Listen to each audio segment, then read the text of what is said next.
Assalamualaikum warahmatullahi wabarakatuh. Perkenalkan, nama saya Sekta Hamaminata dari Prodi Ilmu Kelautan Universitas Trisakti Tirtayasa dengan NIM 44452400096. Jadi, di video ini saya akan mempresentasikan tentang bisnis model kanvas milik saya, yaitu yang bernama Ens Aquatic. Jadi, bisnis ini berkaitan dengan penjualan ikan hias.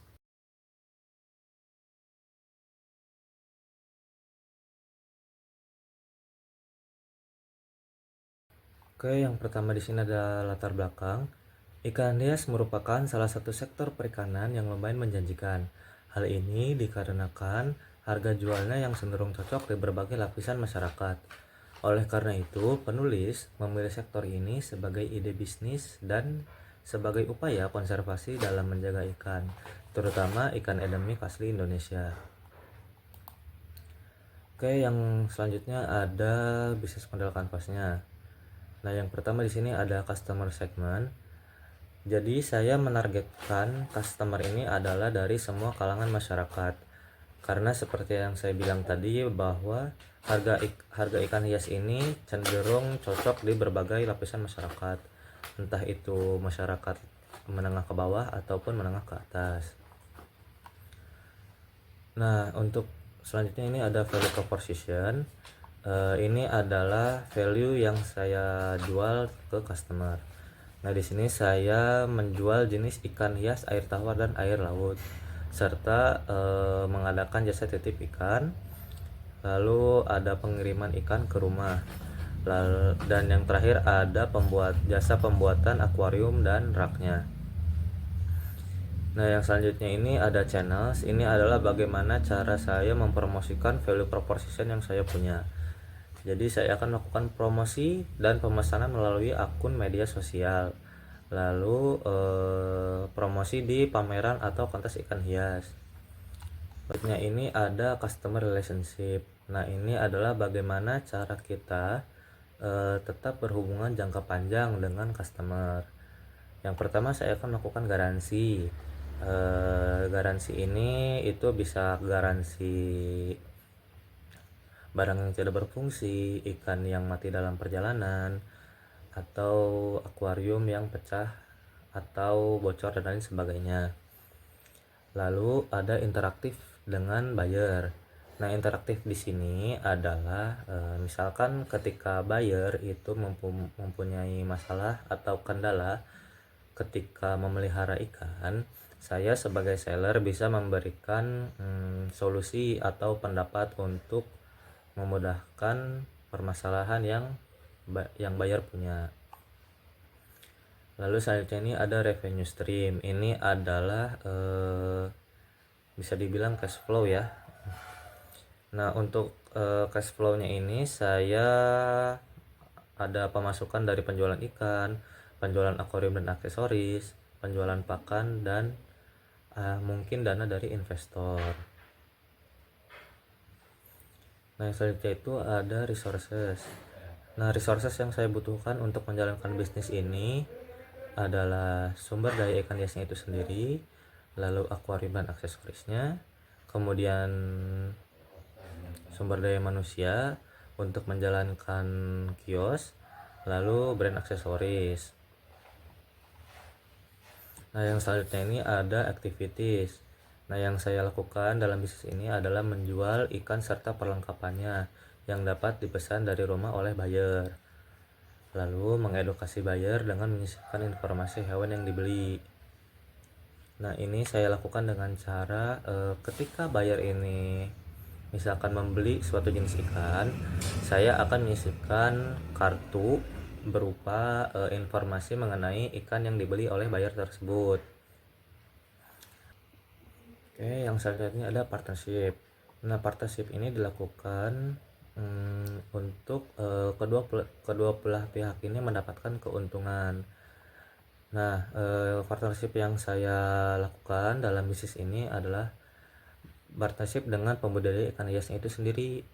Nah, hal ini saya lakukan untuk menghemat biaya karena membeli langsung dari pembudidaya itu lebih hemat ya daripada membeli dari pengepul.